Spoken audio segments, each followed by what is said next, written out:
Хора, това е продължение на предишното видео. Просто без да исках предишното го спрях без да искам, но това е продължение.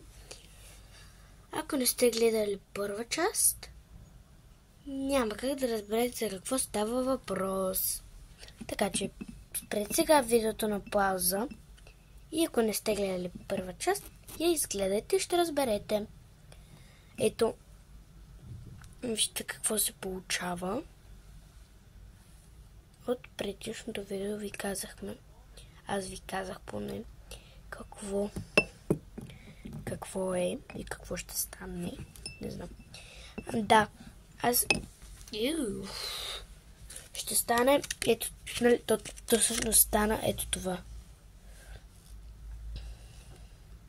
Малко е намокриха, ма нищо. Много е яко, наистина.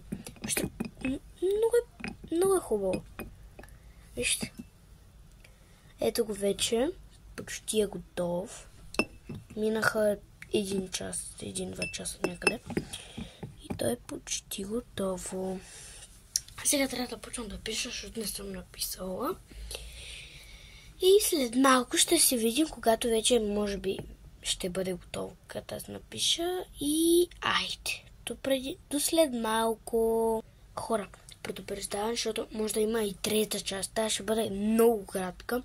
Така че по-добре, мисля сега да ви го покажа. Защото на мен ще ми трябва малко телефона. Не знам кога ще бъде готово и за това. Ами хора, абонирайте се. Няма да стане днес, няма да стане сега. Абонирайте се за трета част. Чао! Абонирайте за трета част. Довиждане!